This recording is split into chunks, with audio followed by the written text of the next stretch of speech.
ত্রিপুরা অসম সীমান্তবর্তী চুরাইবাড়ি থানার পুলিশের রুটিন নাকা তল্লাশিতে উদ্ধার হলো লুকানো অবস্থায় থাকা শুকনো গাঁজা। শনিবার রাতে ত্রিপুরার উত্তর জেলা ধর্মনগর থেকে অসমের উদ্দেশ্যে যাত্রা করা AS01 MC 1452 নম্বরের সেফ এক্সপ্রেস কোরিয়ারের একটি কন্টেনার লরি চুরাইবাড়ি নাকা পয়েন্টে পৌঁছলে কর্তব্যরত পুলিশ কর্মীরা গাড়িটি থামিয়ে তল্লাশি শুরু করে। তল্লাশির সময় সেফ এক্সপ্রেস কোরিয়ারের স্টিকার লাগানো একটি কাঠের বাক্স থেকে দুটি প্যাকেট শুকনো গাঁজা উদ্ধার করতে সক্ষম হয় পুলিশ।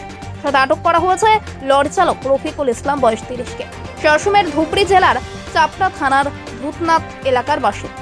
পিতা মৃত মেছের আলী। পরে ডিসিএম ও ফরেনসিক টিমের উপস্থিতিতে উদ্ধারকৃত গাঁজা সিজ করে চুরাইবাড়ি থানায় নিয়ে আসা হয়। কৃত চালককেও পুলিশের হেফাজতে নেওয়া হয়েছে। চুরাইবাড়ি থানার অফিসার ইনচার্জ দেবব্রত বিশ্বাস জানান, মাদক নিয়ন্ত্রণ আইনে মামলা রুজু করে তদন্ত শুরু হয়েছে।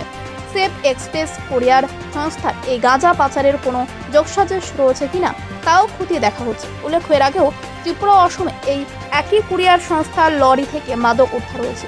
ফলে সংস্থার বিরুদ্ধে কঠোর ব্যবস্থা নেওয়ার দাবি জোরদার হয়েছে।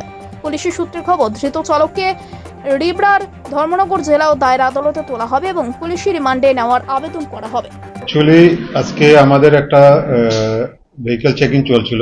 তো চেকিং এর সময় আমাদের যে অফিসার আছে ওরা ডিটেক্ট করে যে একটা কন্টেইনার ট্রাক যার নাম্বার AS01 MC 1542, এই গাড়িটা কিছু গাড়ির ভিতর কিছু সাসপিসিয়াস প্যাকেটস আছে।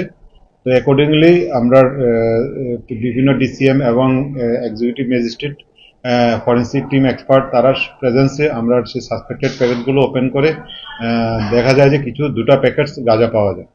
তো তারপরে জেনারেলি আমরা সেগুলি ওয়েট করা হয়, যার ওয়েট টোটাল 3 কেজি। তো এগুলি আমরা একজন ড্রাইভার তার সঙ্গে গাড়ি পজিশনে পাওয়া যায়। ড্রাইভারের নাম রফিকুল ইসলাম, বাড়ি ধুবড়ি। তো ওকে আমরা রোড পজিশনে আমরা গাড়ি এই যে গাঁজাটা আছে সেটা সিজ করা হয় এবং যথারীতি আমরা একটা স্পেসিফিক এনডিপিএস কেস ইনভেস্টিগেশন করছি। গাড়িটা অ্যাকচুয়ালি আসছিল আমাদের ধর্মনগর সাইড থেকে টুয়ার্ডস আসামের দিকে।